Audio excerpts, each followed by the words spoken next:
Hello, I'm Phil Little, host of the Private Investigator Experience podcast.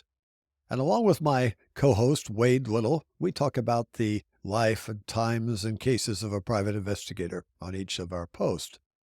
But this is separate from that. This is my weekly wrap up, where I look at events out around the world which might affect us in our communities where we live here in the U.S.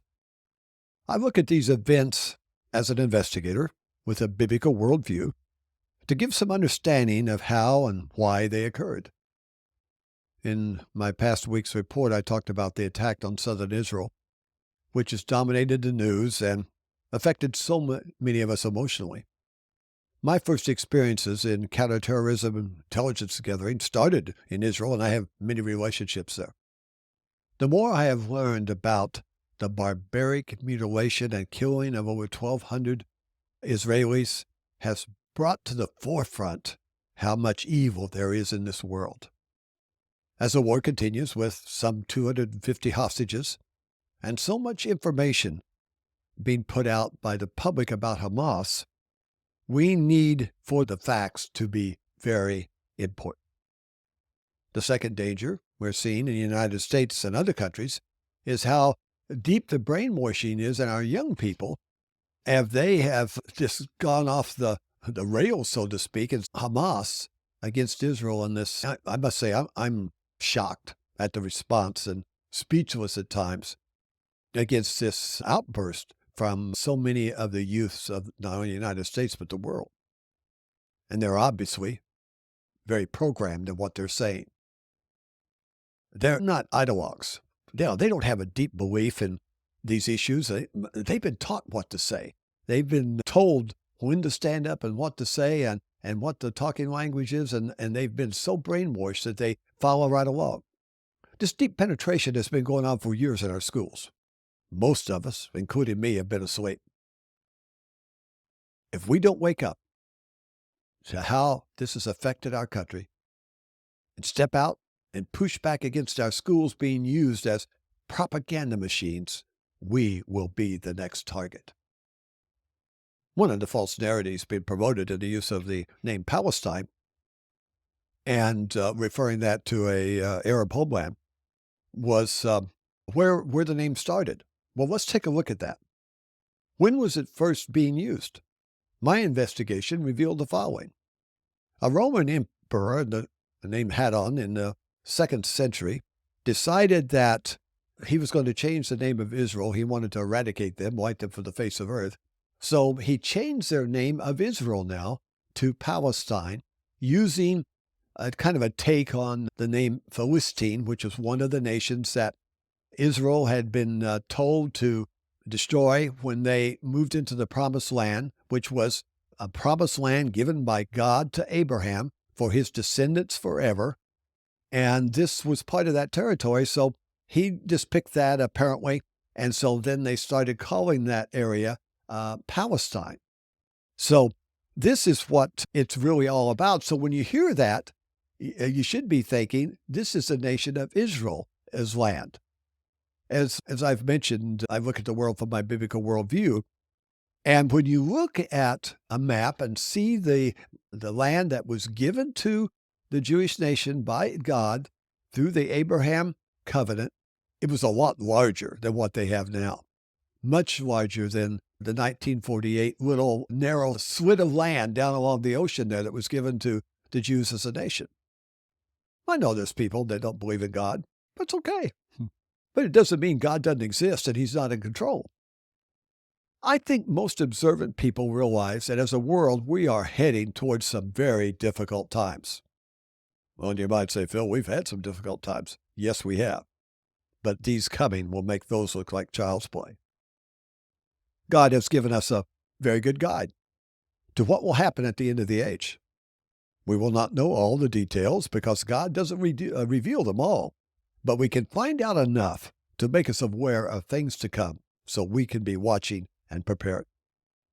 Over the last weeks, I've been asked about this war, and if it's the war from Ezekiel 38 that is talked about. And this is a war. It's not Armageddon.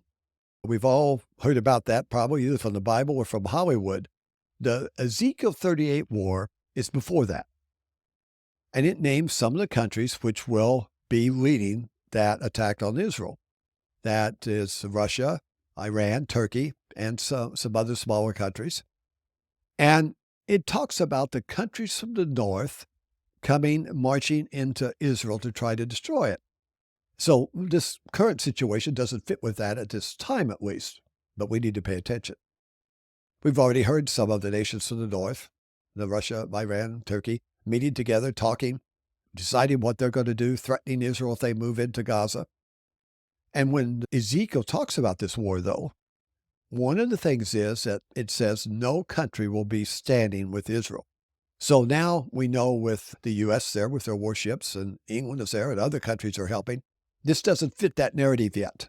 But what we need to be watching for is any shifts in support from the U.S., England, and other countries.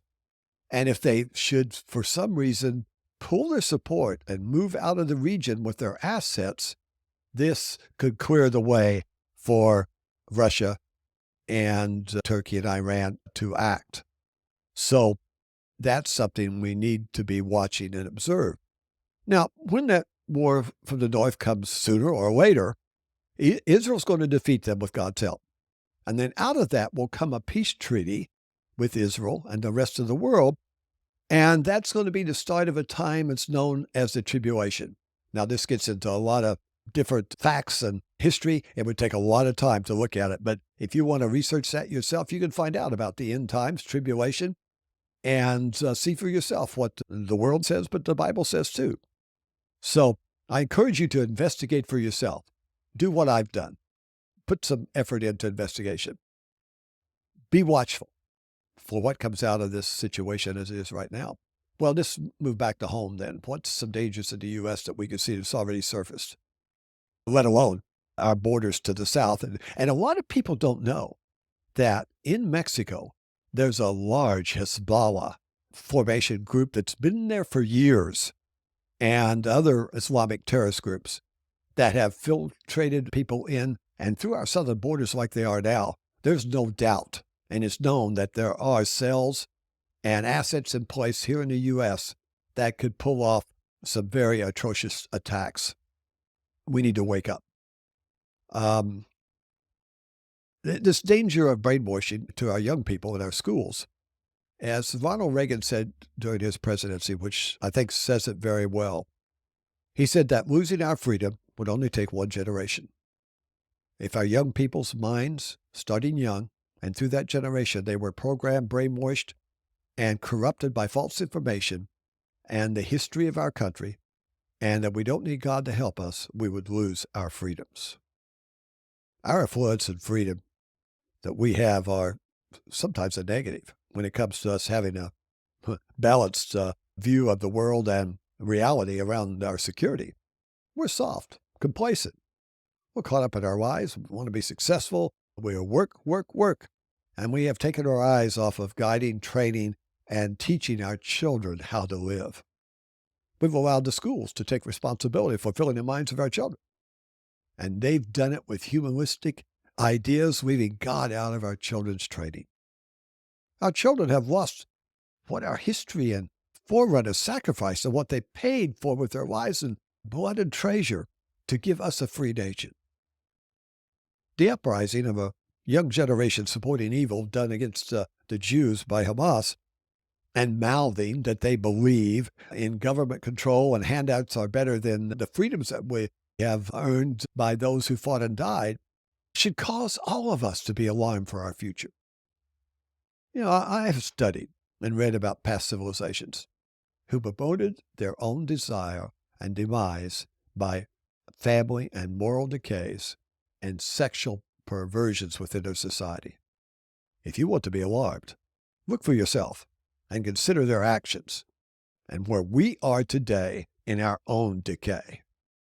It's alarming. I've learned not to take someone else's presentation as gospel, no matter how upright they might be, until I check out the facts myself. I suggest you do the same. Come to your own conclusion after you've done a real investigation. But don't be like many who condemn the book without reading it. This is a tragic, heartbreaking war brought on by Hamas, an evil terrorist organization. They're not Palestinian. Their main goal is to destroy all the Jewish people everywhere.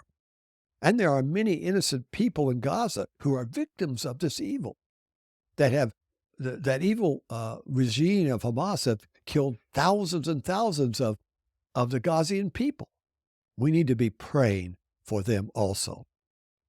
The American president said something right when he was in Israel. He said Hamas was evil. They didn't represent the Palestinian people, and they should be destroyed. Pray for the peace of that region. Well, we're out of time, and I wished I had more time now, but next time I'll bring you some more facts. Thank you for being with me today. Would you like, share, subscribe, and hit that notification bell, and leave any comments that you would like, and I'll respond to you. Or you can contact me at pi777@gmail.com. And until next time, be safe. May God bless you, your family, and may God bless America.